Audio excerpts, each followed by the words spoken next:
Hello team, welcome to another ATP Geopolitics video with myself, Jonathan MS Pearce. This is Ukraine War News Update, first part thereof for the 5th of June 2025, although I must let you know I did a breaking news update concerning a strike on an Iskander launch site. We'll talk about that a little bit at the end of this section, but more depth is given to that topic in that breaking news video. It's only a short one, check it out.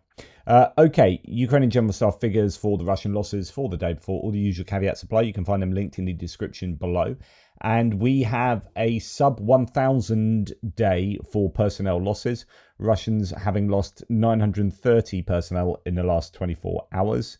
That is lower than we have seen and back below 1,000, where we have seen it a few times recently due to various variables such as peace talks and ceasefires and agreements or quasi-agreements and whatnot. So it's been a few days where it's dropped below 1,000. This is a day where it's dropped below 1,000, but there aren't really any of those extenuating circumstances. So this is more likely just a lull in the fighting or less Russian attacks than we have seen, fewer attacks than we have seen previously. That tallies with some of the other stats as well. It could be that the weather is poor as well, always a variable worth noting. 3 tanks, 2 troop carrying AFVs, so it's fairly low in both of those categories. 39 artillery systems, down from a really high number yesterday. I think it was 88 yesterday, down to 39 today, which is still above the daily average, almost double the daily average, but lower than we have seen, obviously. 4 multiple launch rocket systems is a good haul in that category, it must be said. 1 anti-aircraft warfare system and 82 vehicles and fuel tanks. And I wonder whether tomorrow we might see a couple in the special equipment section, because a couple of Iskander launchers have been hit in Bryansk today. Okay, we're going to do a few troop and personnel topics here before moving on to material. Nearly 1 million Russian troops have been killed or wounded in the country's war against Ukraine, according to the New York Times. That is fully in line with the Ukrainian General Staff figures, so they might be deriving it from those, but actually no, it's coming from the Center for Strategic and International Studies, CSIS. We're going to reference that in just a second as well. The study published by the CSIS in Washington said that close to 400,000 Ukrainian troops have also been killed or wounded since the war began. That would put the ratio at, what would that be, 1 to 2.5 Ukrainian to Russian losses. So, what I don't know what you make of that, but of course, that's casualties. That would include killed, wounded, prisoner of war and deserted. And within that 400,000, we don't know the ratio of dead to wounded. We have previously understood that Ukraine has a much better ratio of dead to wounded. So you might see something like, I don't know, for every 1 killed soldier, there might be 5 wounded, which means a 1 in 6 difference between ratio and proportion. A 1 in 6 situation where, you know, of every 6 soldiers, one is killed. Every 6 casualties, 1 is killed.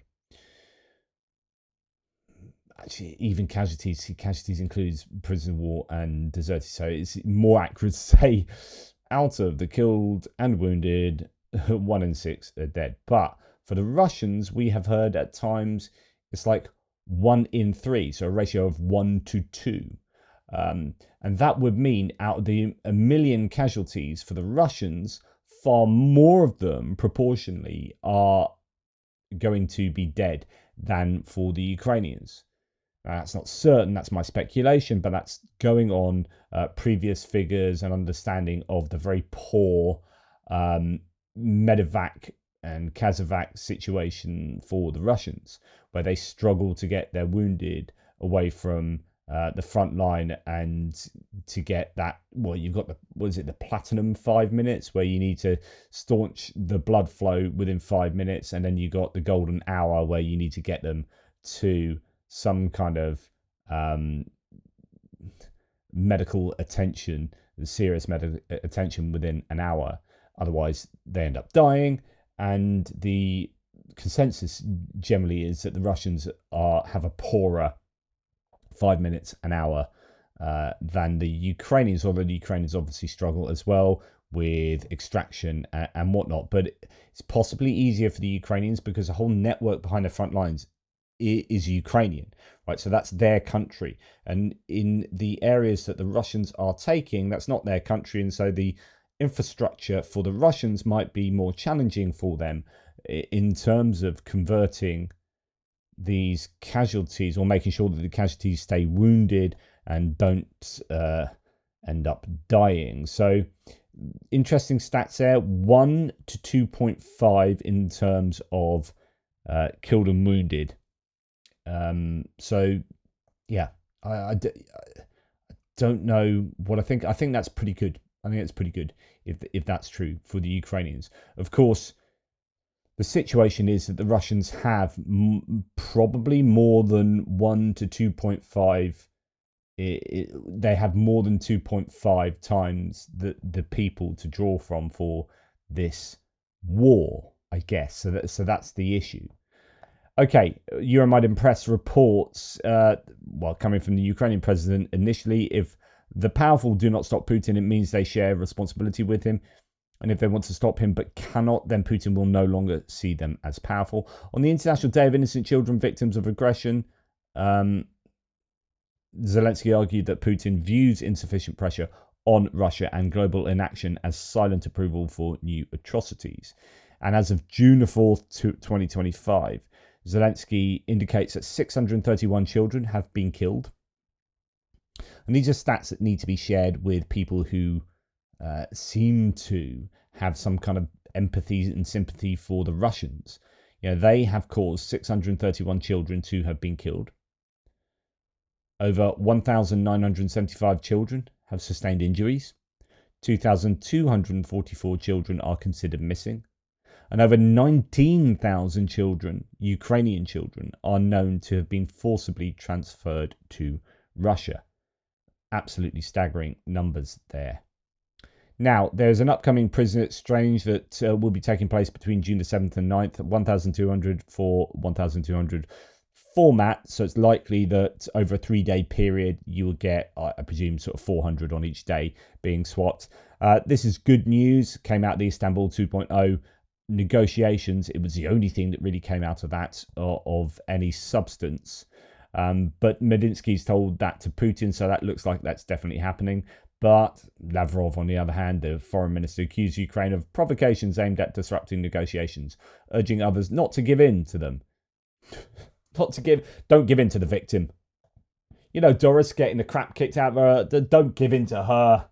She's just, it's her fault that Ivan is still beating her up. Don't give in to her like squeals of pain. What? Absolute idiots. Right, now we're going to go on to material losses. Jakubianovsky from Oryx says, overview of the Russian equipment losses added on the 4th of June. But note, as with anything else, the aircraft losses might later be revised up or down based on new evidence. So he's included some of these aircraft in the analysis here. So other than the aircraft, normal stuff, although 2 destroyed T-90Ms is interesting to see. That's their best tank there. We've got a Buk launcher as well. So that is an air defense system. And then we're on to the aircraft down here. So 7, 13, 14. So that they are 12 of them destroyed, 2 of them damaged, as according to Jakub here. But that could well go up, as it probably won't include that extra footage that just came out yesterday.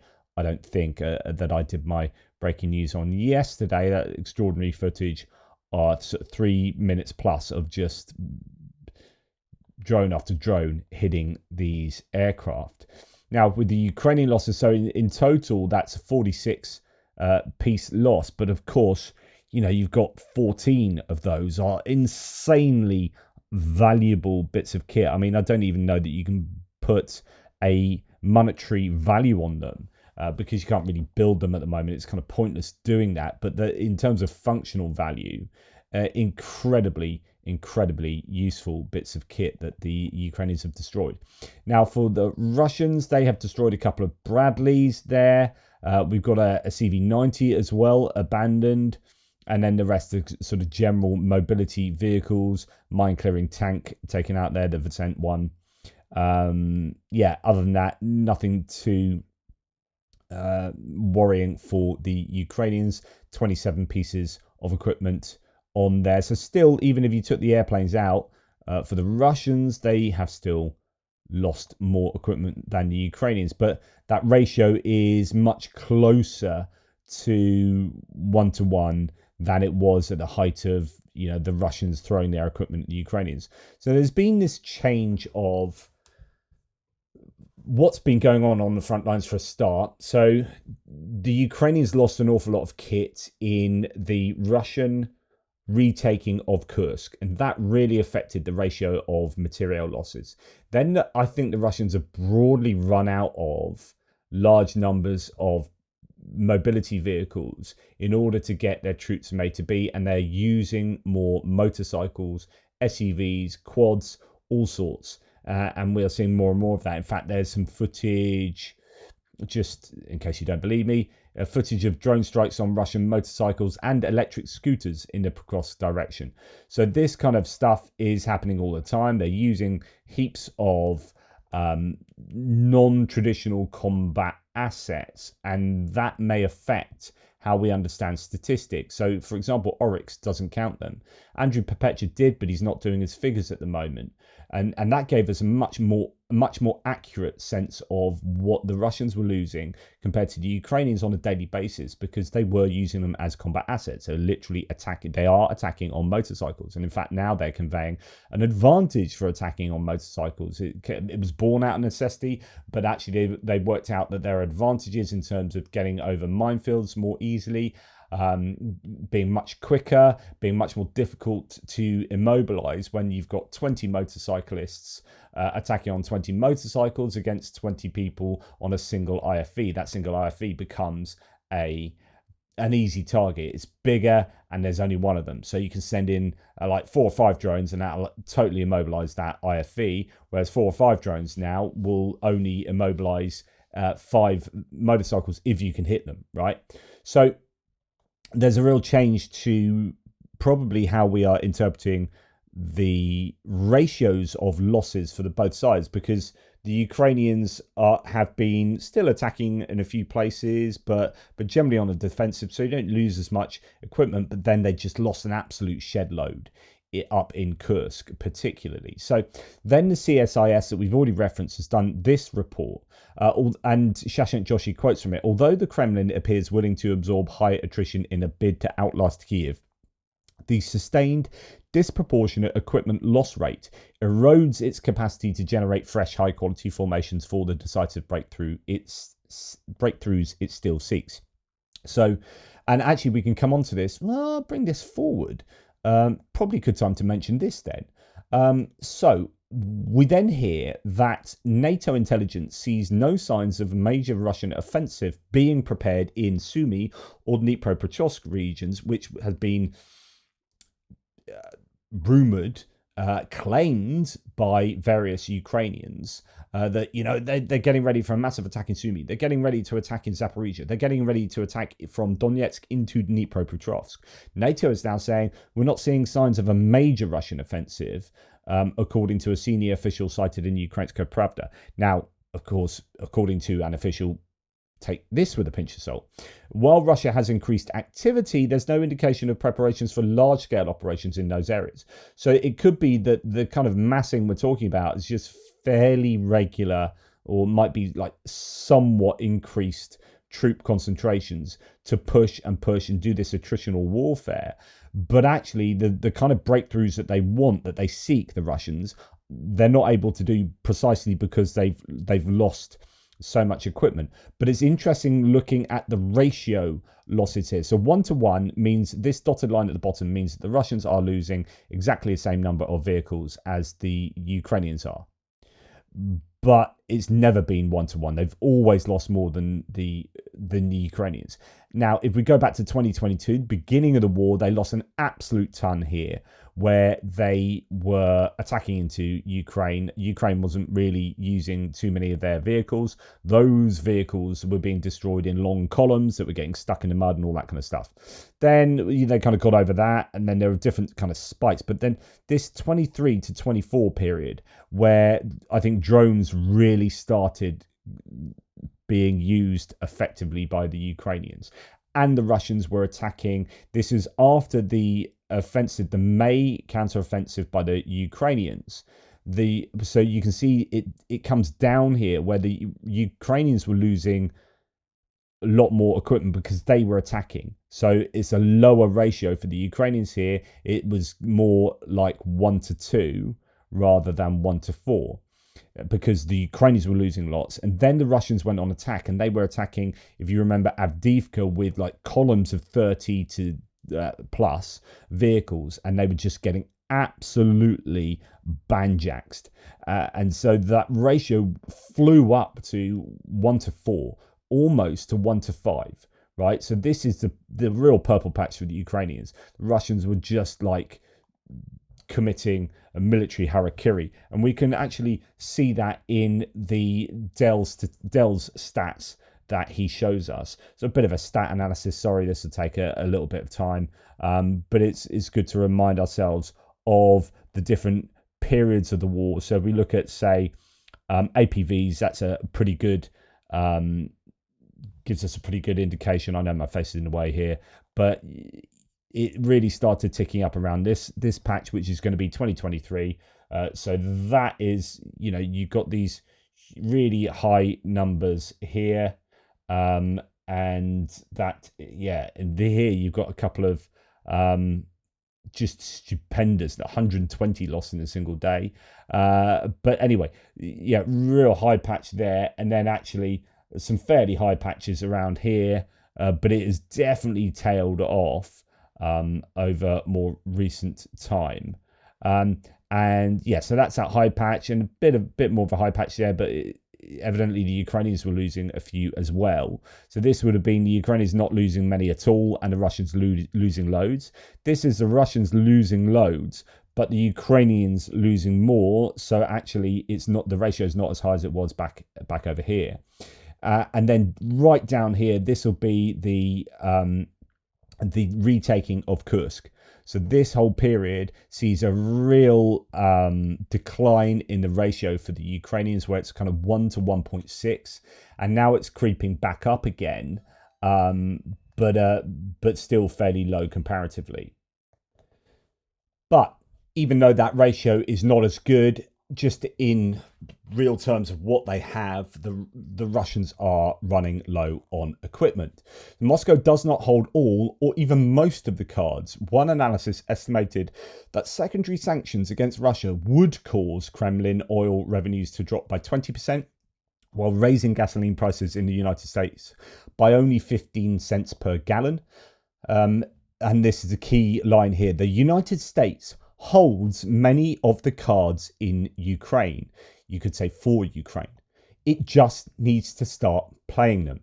And then we hear yesterday that Donald Trump has asked for the Senate to pause the sanctions bill, which is an absolute disgrace, it has to be said. So they are pausing the sanctions bill. I went through that in a breaking news bit yesterday. It was all happening yesterday, where Trump had a phone call with Putin and then came out and asked the Senate to not put sanctions on. So the US holds the cards, but they are refusing to play them. That would in turn have a real effect on Russia being able to generate money, and therefore you would assume being able to generate equipment as well. Right, so moving on. According to Ukraine's general staff, I should have had this earlier in the personnel section actually, another training site was hit on June the 4th, so yesterday. The good news is it doesn't look like there are any dead, so That's better than previously when 12 died in a recent one, which caused Drapachi, the commander of the ground forces, to ask for a resignation. In fact, we find out that he's moved today. I reported yesterday the resignation was refused, but actually there is a movement. The Russian forces conducted a missile strike on a training unit in the Poltava region. Several service members were wounded and are receiving medical assistance. A special commission has been established to investigate the incident. So it's happened, but that's a better outcome than we have seen. What else? Right, now, so days like yesterday where we saw 88 artillery systems destroyed, right? Today, only 39. But sometimes you see 88 and you think, really? I mean, that's a lot of artillery pieces to have been destroyed in one day. But then you understand that, okay, well, this Kryla do Pekla unit in the Sumy region. So this is just one group of people defending one area in the Sumy region have taken out 15 guns in 2 days. And here's the evidence for it. They also forced to evacuate damaged guns, putting both personnel and equipment at risk. So, you can go and check out videos of howitzers being taken out by this unit. Bish, bash, bosh, lots of, explosions of guns as a result of drones hitting them. But that is 15 guns in 2 days, one unit, one area of a 1,100 kilometer front line. And that then makes you go, okay, well, 88 in a single day is a really high number, but it's actually doable because some of these units are just doing an absolutely insane job. And of course, that 88 doesn't mean that all 88 were destroyed on that day. It means that the General Staff have been provided with evidence of 88 guns being destroyed on that day. And that these guys, like any other unit, might be putting together montages and then giving them to General Staff. What else do we have? I've already shown you drone strikes on Russian motorcycles and electric scooters in the cross direction. We've got an AASM hammer strike on a Russian position in Kursk. Really significant explosions again. Using guided glide bombs. We're going to come back to that because Kherson city, right in the middle, the administrative building, has been struck by guided glide bombs, Russian guided glide bombs today. I've got that in the strike section just because I think it deserves to be separated. And then, as I reported this morning, first thing, the SBUs had yet another success this time in Bryansk Oblast, which is just north of Ukraine. You've got Belarus, then Bryansk, Kursk, then Belgorod. So this is an Iskander ballistic missile launch site these launchers were loaded with Iskander ballistic missiles, and they cook off here. So it was just about to fire them, no doubt, on Kyiv, because that's one of the closest places that you can get to Kyiv in terms of missile launches. So the SBU having a real success there. The claim is that one of them's definitely destroyed. 2 others may well be damaged. I can only see 2 places get struck here, unless there's one right in the middle or something. No, I don't see that. But anyway, the claim is that there are 3 elements to this that were hit. Strike targeted a concentration of Russian missile troops operating near the town of Klinsy in the Russian Bryansk region. The 26th Russian missile brigade was reportedly preparing to launch an attack, possibly on Kyiv. Ukrainian forces acting on intelligence successfully struck the area. One Iskander launcher was destroyed in the explosion, while 2 others were likely damaged. This is excellent. They need to do more of that. Ballistic missiles are a scourge of Ukraine. They're a real thorn in their side. So really good news. The SBU is having a fantastic week. Okay. Moving on to just a little bit more talk about the SBU's fantastic week. And we're going to go back again, 3rd day in a row, I know, but just more information comes out about these strikes on the Russian aeroplanes from the drones in Operation Spiderweb. So the US assesses that Ukraine's drone attack over the weekend hit as many as 20 Russian warplanes, destroying around 10 of them. That's according to Reuters. I would say we're probably looking at low 20s. I said around 20 is my initial guess. I'm not sure that 41 is accurate from the SBU. I think that maybe 41 drones landing on aeroplanes, but not all of them, I think, would have detonated, and the tires in some cases may have helped the planes too.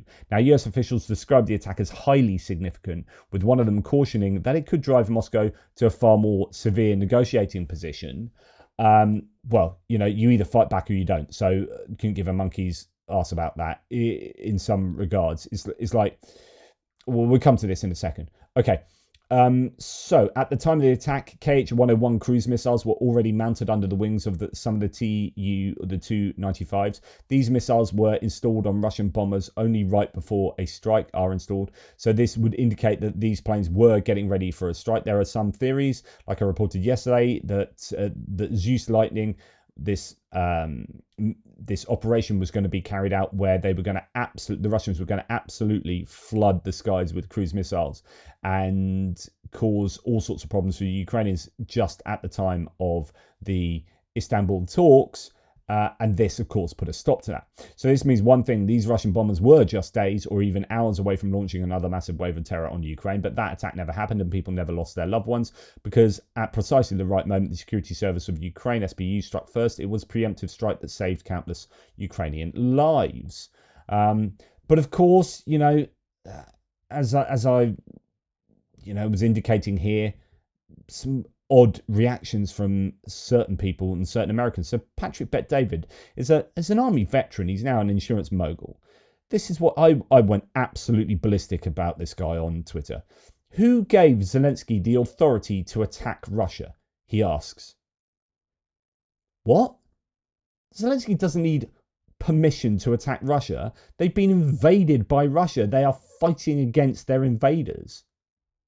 Doris doesn't need permission to hit back at Ivan as he tries to nick her handbag. You don't need permission to defend yourself, especially after the minerals deal and desire for a peace deal. There's no way he attacks 40 plus Russian bombers in the way he did without having someone's backing.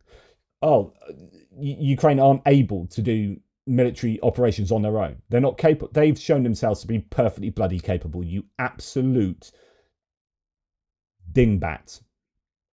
The answer to this question solves a riddle. The only riddle is how you end up being as platformed and as powerful as you are without having the first clue about what's going on here.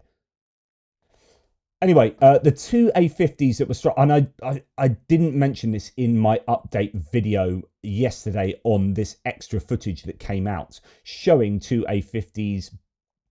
Well, what does it show? Actually, we're not really sure what it shows. So there are several things to note from this footage. One is that only one of these had tires on top, the other one didn't. And the other is that it didn't have engines. So it appears that neither of these A-50s were actually operational. Both drones landed on this dome, which someone was saying in the thread. So actually, that's probably the least important place to land. Most of this is air inside there.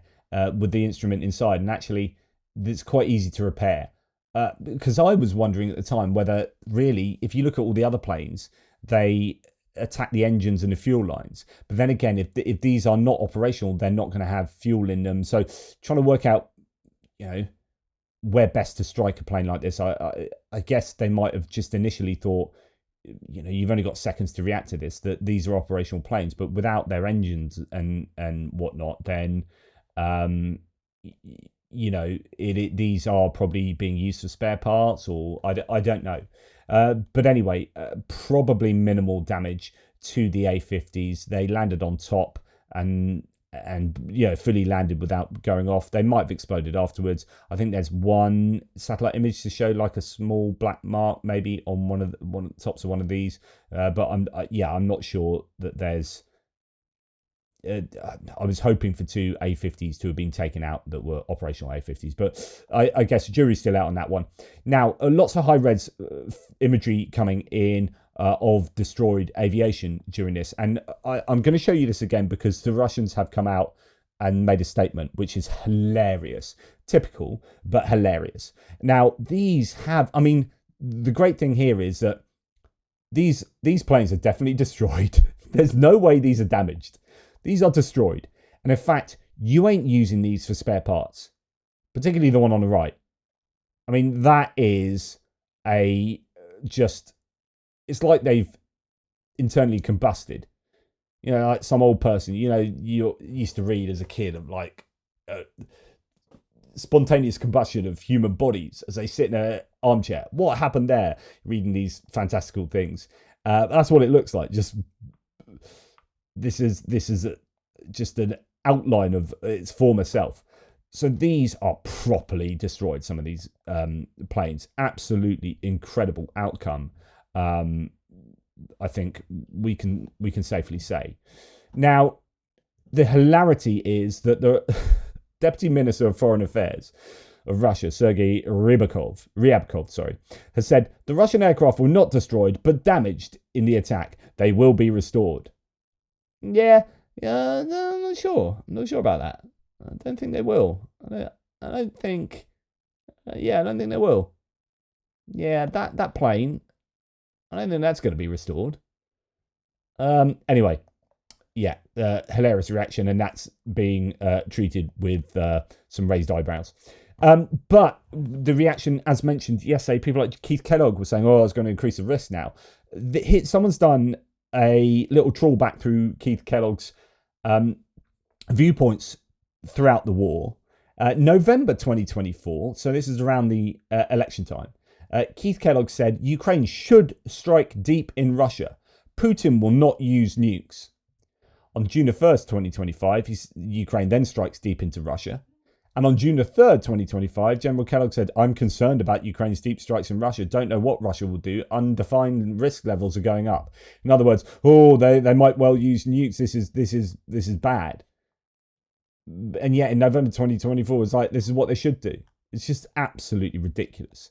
Now, we've had Axios reporting that Trump thought Ukraine's surprise drone attack over the weekend was, quote, strong and, quote, badass. Now, that's really good. That's the kind of reaction you want from Trump. Sources who discussed it with him tell Axios. One Trump advisor said, quote, from an international perspective, you've got a chihuahua inflicting some real damage on a much bigger dog. So, yeah, this is how these guys are seeing this war. Axios then reports Trump told people he met with in recent days that the Ukrainian drone attack likely would push Putin to retaliate very significantly. And that, of course, came out in this phone call. And I just want to, because I think this is fascinating, although, you know, could just be conspiratorial thinking going on here.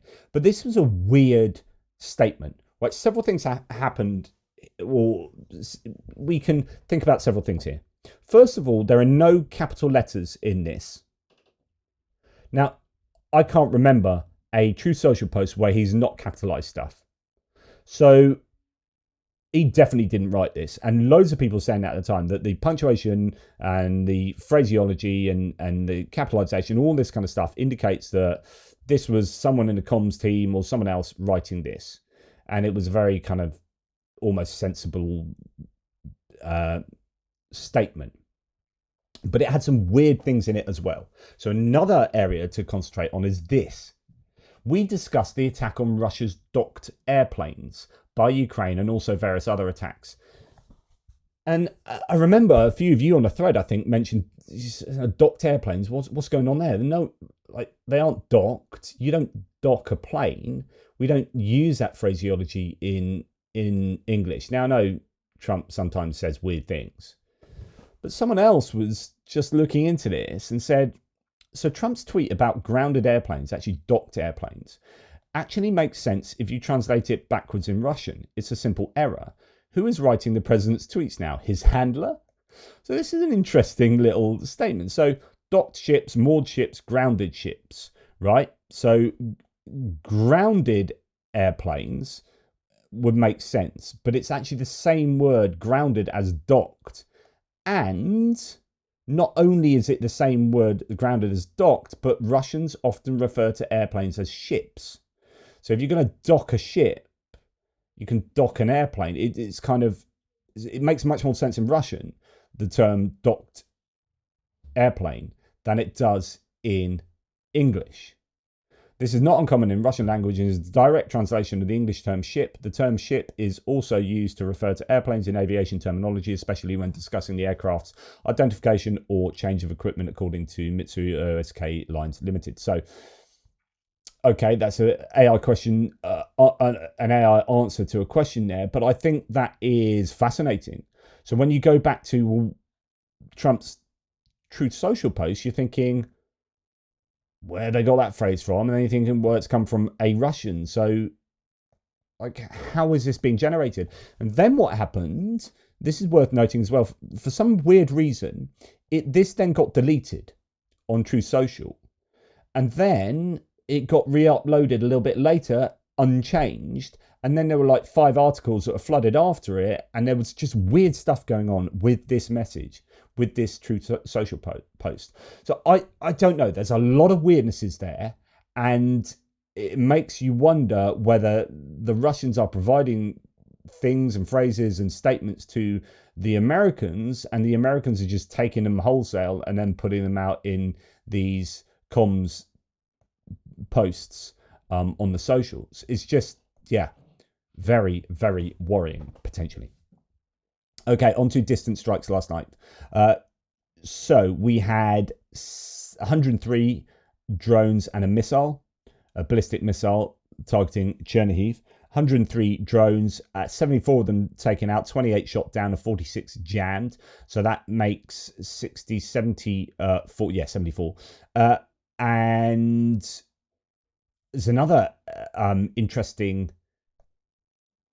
statistic here. So hit 16 locations. So we have then 30 drones almost getting through, which is almost a third again. So we keep seeing round about a third of the drones getting through. That's hitting 16 locations, average of 2 per location, unless that means strikes 16 of those that got through struck. I don't know.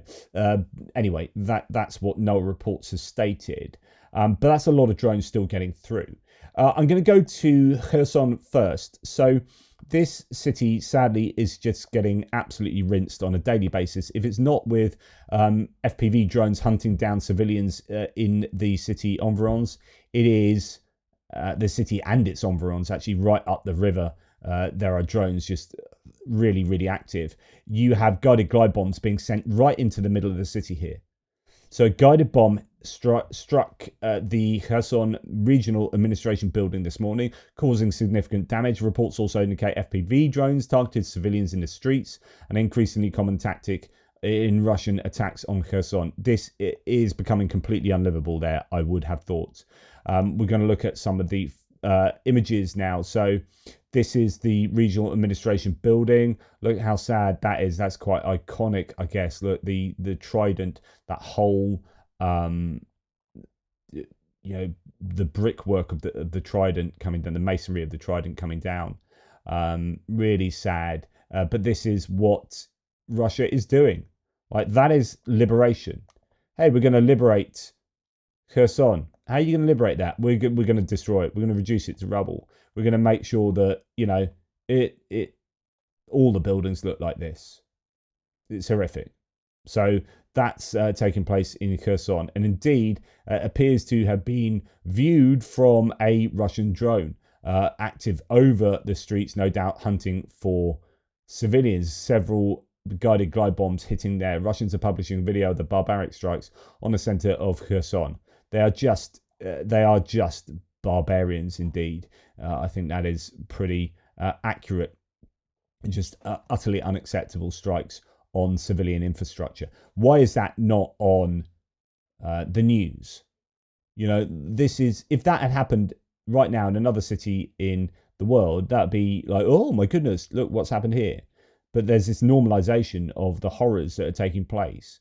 And also there's this lack of realization that this is happening to civilian areas. Someone like Trump needs to see this and needs to react to that. Now, Zelensky says of this and the other strikes last night, because there are other places that were struck. And he's said a few fairly powerful things lately. Last night, Russia struck Pryluki, we'll more on that in a second, in the Chernihiv region with 6 attack drones. A rescue operation continued throughout the night. Unfortunately, there have been injuries and fatalities. One of the rescuers arrived to deal with the aftermath right at his own home. It turned out that a Shahed drone had struck exactly his house. Tragically, his wife, daughter, and 1-year-old grandson were killed. And this is already the 632nd child lost since the full-scale war began. My condolences to all the relatives and loved ones. Russia constantly tries to buy time to continue its killings when it doesn't feel strong enough. When it doesn't feel strong enough condemnation and pressure from the world, it kills again. Overnight, Ukraine was attacked by 103 drones and 1 ballistic missile targeting Donetsk, Kharkiv, Odessa, Sumy, Chernihiv, Dnipro, and Kherson regions. This was another massive strike by terrorists, Russian terrorists who kill our people every night. This is yet another reason to impose maximum sanctions and apply pressure together. We expect action from the United States, Europe, and everyone in the world who can really help change these terrible circumstances. Strength matters, and the war can only end through strength. Moscow must be pressured by all available means and gradually deprived of its ability to continue this aggression. And then attaches these images of the destruction of the Ukrainian towns and cities that Russia is, routinely bringing about. Just, horrific stuff. Now, Tim White says another horrendous attack. 5 people are reported dead in Chernihiv region. Drones hit the town of Pryluki. Among the killed is a 1-year-old child. As we heard, that was the child of the emergency worker. So as Tim says, there's even more heartbreaking news. One of the firefighters attending the site found it was his house. He soon learned his wife, daughter, and 1-year-old grandson were all killed by Russia's indiscriminate attack. And it's worth sometimes reminding ourselves or of the personal effects of this war, and just seeing the pictures of actual dead civilians. Family of the Pryluki Fire Department chief was killed by a Russian drone attack last night. His wife, daughter, a patrol police officer, her 1-year-old son were killed. The woman and child were found under the rubble. Deepest condolences. Just horrendous. So that's Anton Gerashenko there. It's just heartbreaking stuff. It really is. Then we hear that Odessa was also targeted. 25 drones in the Odessa region in Bilhorod-Dnistrovsky district. The attack damaged civilian infrastructure, again, including the destruction of a family medicine clinic and damage to a school and youth creativity center, another act of repetitive terror against civilians. Just willful civilian destruction. And it's worth noting, and actually this is what prompted me to do my YouTube short last night, saying that the Russians are going to attack big time and expect some Oreshniks.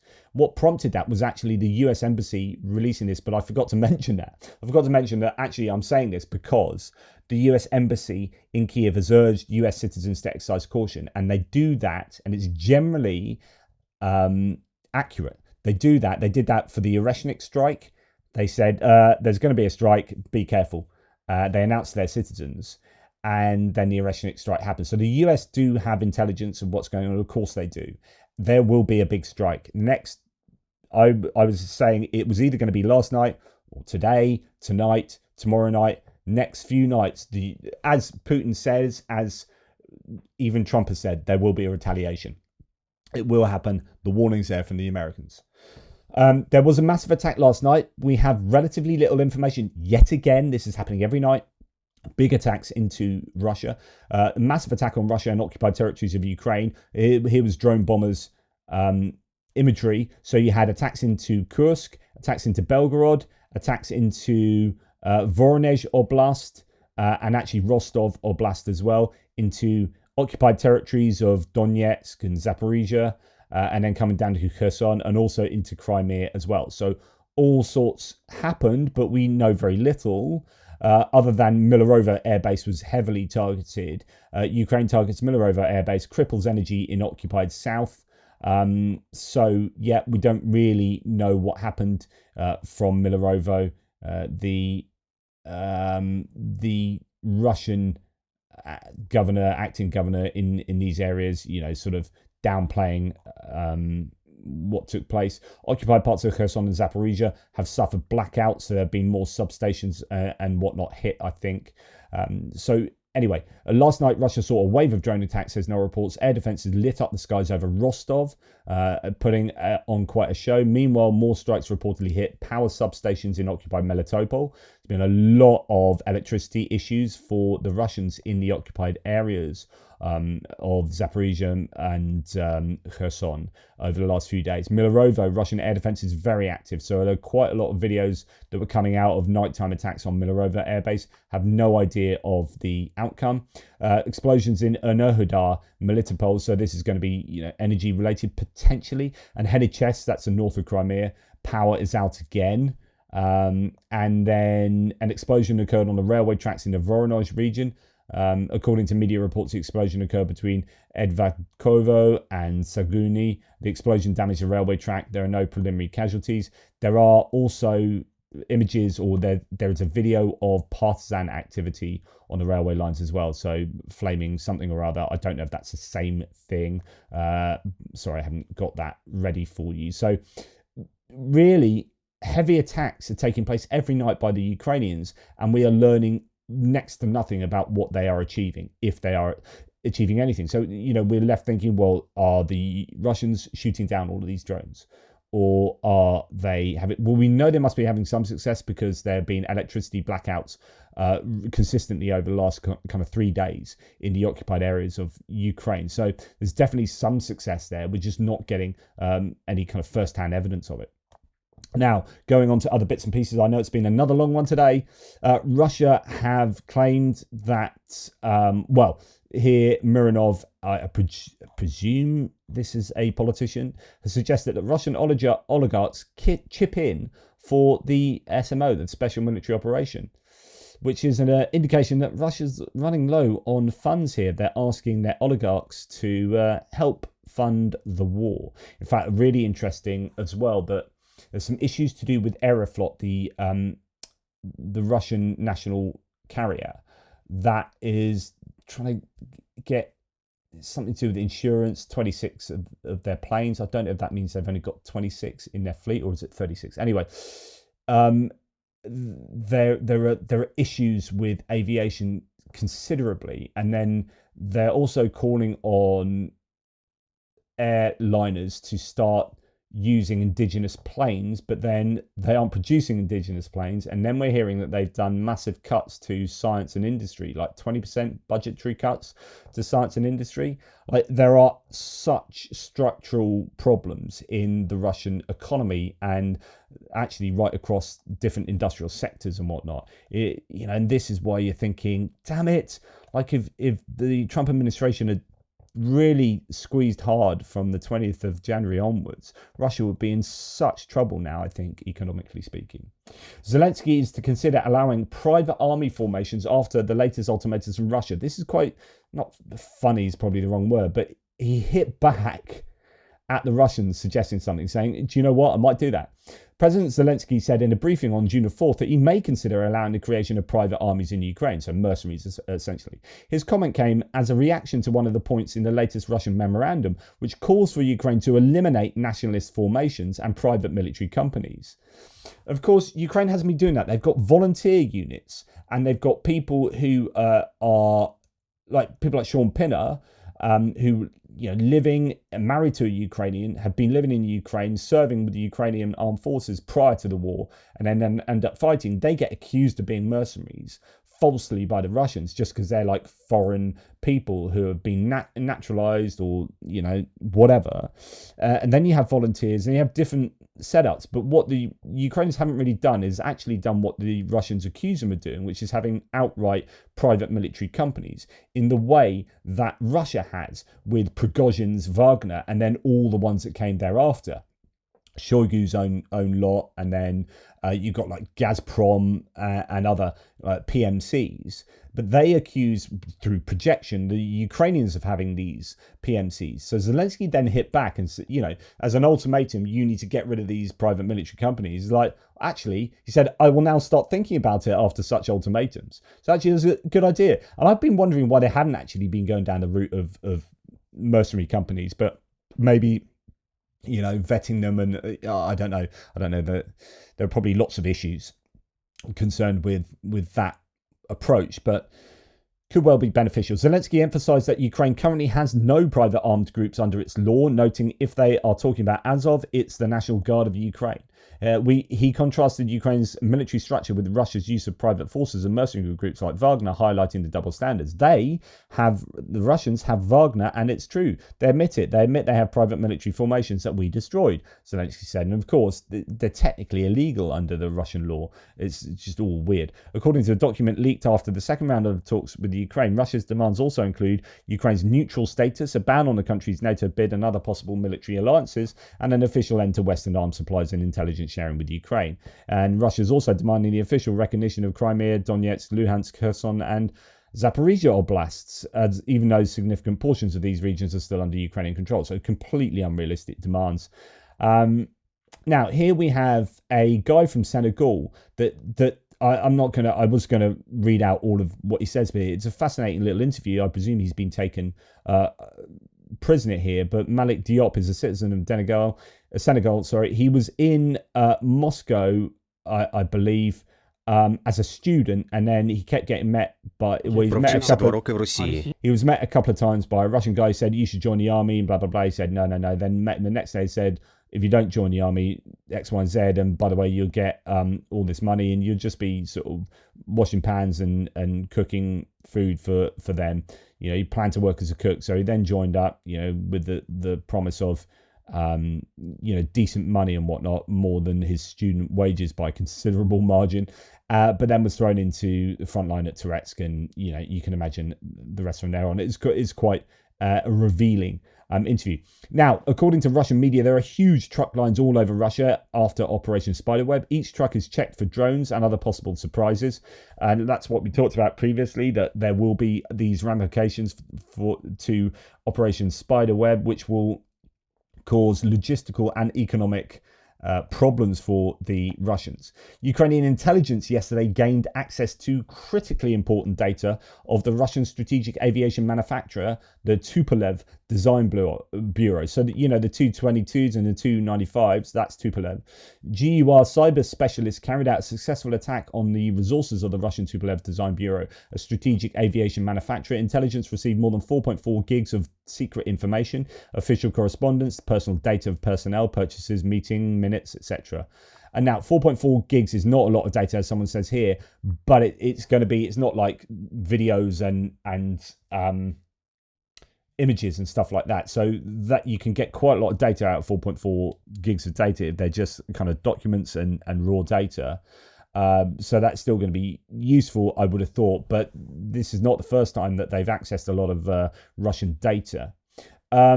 So there is nothing secret left. Ukraine hacks Russia's Tupolev aircraft manufacturer, a source claims. GUR Cybercore accessed that, personnel files, official correspondence, home addresses, closed meeting minutes, a source claim. There's nothing secret left. So good news there. Now, I mentioned your man Drapati, who offered his resignation to Zelensky. It looks like Zelensky has accepted his resignation, which is not what I said yesterday, from the post of commander of the ground forces, and indicates he will now solely focus on commanding strategic group Khortytsia, which was what he was doing at the same time as being commander of the ground forces. Quote, I received an assignment from the president. I remain in the ranks on the front line where I should be, where I can do the most. So he's a well-respected guy. It could well be that he's going kind of back to what he was doing anyway, but just more focused on the front line. Now, Russian blogger Philologist has considered the connection between newly appointed head of Ukrainian Unmanned Systems Forces Magyar and the GUI head Budanov to be very dangerous. Quote, indeed, quote, the appointment of Magyar as commander of the Ukrainian Armed Forces Unmanned Systems Forces seems to be much more symptomatic event than the recent strikes on transport communications airfields for strategic aviation and the Crimean Bridge, symptomatic for our sluggish and clumsy side. The enemy's overall systematic approach to the comprehensive conduct of war by all possible means and methods is obvious. At the same time, this systematicity is supported by organizational and management decisions and personnel policies that meet military expediency considerations. The strikes we are missing are not only direct consequences of the war as such, this is natural, but first and foremost the result of the enemy's very effective military management. In this case, I consider the connection between Budanov and Magyar, given the successfully functioning and developing public-private partnership between Programme Brave 1, to be very dangerous. Strikes at our distant and deep rear areas with the aim of undermining logistics, reducing our military potential and generally whipping up psychosis in our ossified command structures, combined with the development of the drone line concept, give the enemy quite good chances given the slow pace of qualitative transformations in our armed forces. In addition to the fact that the drone line is in principle appears to be a key element of the enemy's overall defensive strategy in terms of further depletion of our forces, this concept is, if fully implemented, creates the preconditions for conducting a deep offensive operation. So I presume that drone line is the kind of corridor of drone supremacy. That means you can't do logistics, can't move, and you just get everything destroyed. Plus, the organizationally, what's going on? This Russian is saying, the Ukrainians have a really good system there. Now, this then brings me on to a fascinating I guess just post from Robert Brovdy Magyar, the new commander of the Ukrainian Unmanned Systems Forces. Now, some of this doesn't make sense to me because it's written in kind of note form and is using terminology I don't really get. But this is what Magyar has said he's going to do in the first 100 days. And this looks like someone on a frickin' mission and someone that he knows what he's doing, right? He says this is not an exhaustive list of priorities for the first 100 days. But, by the way, SBS, I presume, is Ukraine's Unmanned Systems Forces. But he says SBS drone line. So this will be implemented in the drone line of armed forces of Ukraine's Unmanned Systems Forces. So transparent results without blah, blah. 6 to 7 units of the SBS drone line will be included in the top 10, according to the existing rating of the effectiveness of drone units in the defense forces of Ukraine. In other words, he's saying, as far as I understand this, we've got this top 10 and you get points points win prizes, and you go on to Brave One, you can get this equipment if you're proving that you're being effective with taking out whatever. I want 6 or 7 of of the unmanned systems forces to be in the top 10 of all the units, and that's going to happen. Single system, all units of the SBS drone line performing combat missions at the front will operate on a single electronic system of planning, analysis, coordination, management, and online reporting with automatic verification of results. That will happen by June and July, right? So really high expectations. We're going to use a universal system. It's about, making sure things are done. We're all operating, singing off the same song sheet. 12 layers of influence of the SBS on the strip in tactical and operational depth. Immediate step-by-step launch or reinforcement in the SBS unit, blah, blah, blah. So I'm going to skip that one. There's loads of stuff that I don't quite get, but it all looks very important. CAND equals results, increasing our own operational ammunition production for competent and timely provision. Rather than, and I love this, rather than on the ultimate principle of we fight with what we have left, ammunition awaits the pilots, not the other way round. So, pilots are going, right, come on, what we got? And they go, well, this is what I can cobble together. Okay, I'm waiting, right, get it to me, right, I'm going to fly it, bang. Right, what we got now? It's like, no, it's the other way round. We provide what they need and we provide lots of it up front, and then the pilot just, is not waiting for ammunition. Ammunition is waiting for the pilot. Unique composition of critical components, creation of a single supply warehouse and timely provision of units, SBS drone line with a package of 50 critical tools and components such as Starlink, additional drone batteries, mobile electronic warfare, FPV and bomber, customization components, peripherals, power banks, pickups, etc. So, it's about having the right tools, and he knows what the tools that they will all need. Rather than kind of stuff going on, it's all a bit amateur here and there.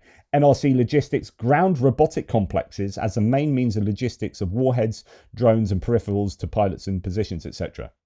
I presume that means UGVs being used, but I'm not 100% sure.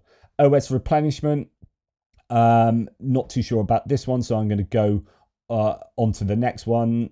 Pilots fly, everyone else works to provide the process. Revision and optimization of the SBS Forces emergency response system, retraining and operational training of inexperienced or non-combat capable crews, reprofiling by type of flight activity, audit of dead souls, tour guides, dodgers in military uniform, tired and cunning. So it looks like they're just getting, really much more professional and exacting. Count, plan, get, fight. Unified analysis of capabilities and the fact of application results in terms of drone munition models for accurate planning and implementation of support. A separate section is the use of drones for strategic depth. This topic is sensitive, so I'll not describe it. It concerns those who are concerned. The priorities have been determined and already voiced. So obviously deep strikes, probably those medium range strikes, he's not really talking about here. R&D Centre for Innovation and Development Implementation, transformation of existing centre from the brigade level to the level of support for the branch and service and more. 15 models of already implemented projects, equipment and means. So obviously, getting innovation and implementation of new stuff more formalised. To the commander of the SBS, so the guy who takes over, our former brigade commander, thank you for the foundation laid and the correct transfer of affairs. The order has been received. The order is being carried out. No rational initiative initiated by you will be destroyed. The management team was presented with a detailed agenda today, confident a joint and fruitful cooperation went to their native fields to meet with each commander of the SBS troops. Yes, the state will provide drones as it does now with all specialized units. So now it's, rather than having to, fundraise their own stuff, it's looking like he's just, I don't know. It just sounds to me like he's just going to go in and really kind of put a rocket up people's asses and get things happening. Like absolutely awesome. So that's Magyar. Okay. Ukraine has passed a budget code changes to implement the US minerals deal. So that's all happening and that's been supported by Parliament. I love this. So French Mirage jets on the Black Sea have done a flight path that shows the Ukrainian Trident. That's absolutely awesome. Well done to the French. Love a bit of that. And this is brilliant. So this made me go and play World of Tanks last night. So World of Tanks was started by wargaming.net, which was a Russian company. And then at the start of the war, they un-Russianized, right? So the Moscow City Court has recognized the company Leicester Games and its founder, Malik Khatashayev, along with wargaming founder Victor Kisley as, quote, members of an extremist organisation. Following the verdict, all assets of Leicester Games were confiscated in favour of the state. And as Jeff says, all this for donating some ambulances to Ukraine. So that's what these guys apparently did. And so I was saying at the beginning of the war, like, I play World of Tanks and it's a Russian company that owns it. I'm not sure I can play that anymore. And people are like, no, they've like kind of divested or whatever. They've done things that they evidently recognise that Russia are the bad guys. Interestingly, when I do play it, and I went on and played it last night specifically as a kind of sticking my fingers up to Moscow, but I still do have issues. There are lots of players, as you play on the European server, who have Russian flags coming out. And when they're on the same team as you, I just want to crash into them and blow them up, and you can't. And it's so frustrating being put on the same team. And some of my tanks have a Ukrainian flag on the side. I'm like, yeah, proudly flying a flag for Ukraine. Right. I'm going to leave you with, this is another absolutely huge one, but I've just got to leave you with Zelensky's words. These are really good words that he said last night. Facts are stubborn things. Since the beginning of the year, the Russian army has carried out attacks against Ukraine using nearly 27,700 aerial bombs, almost 11,200 Shahid drones, around 9,000 other types of attack drones, and more than 700 missiles, including ballistic ones, and that's in less than half a year. This is the pace of Russian strikes, and they have deliberately set this tempo from the very first days of the full-scale war. Russia has restructured its entire state, society, and economy to be able to kill people in other countries on a massive scale and with impunity. Many have spoken with Russia at various levels, but none of these talks have brought a reliable peace or even stopped the war. Unfortunately, Putin feels impunity even after all of Russia's horrific attacks. He is reportedly preparing yet more so-called responses. It means that with every new strike, with every delay of diplomacy, Russia is giving the finger to the entire world, to all those who still hesitate to increase pressure on it. Yet it is Russia that should be seeking peace. It is in Moscow that they must begin to feel the war carries a cost, a high cost, and the highest one should be paid by the aggressor. If the world reacts weakly to Putin's threats, he interprets it as a readiness to turn a blind eye to his actions. When he does not feel strength and pressure, but instead senses weaknesses, he always commits new crimes. He sees such an attitude as silent permission for new atrocities, new strikes, new killings. This is why we in Ukraine are so grateful to everyone in the world who is trying to stop the war and stop Russia's attacks, to everyone who tells a killer that he will be held accountable, to everyone who says Russian missiles and bombs must stop taking innocent lives. Russia must bring back peace. And today, at the day of remembrance of Ukrainian children killed by Russian aggression, we remind the powerful of this world of the facts. If the powerful do not stop Putin, it means they share responsibility with him. And if they want to stop him but cannot, then Putin will no longer see them as powerful. That is to the audience of one, in my opinion. And rightfully so.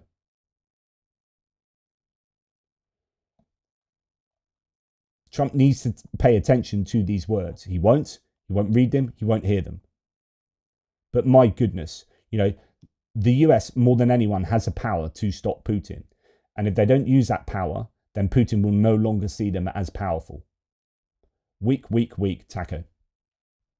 Anyway, that's all from me. Take care. Speak soon. Toodle pip. Sorry, it's been a long one.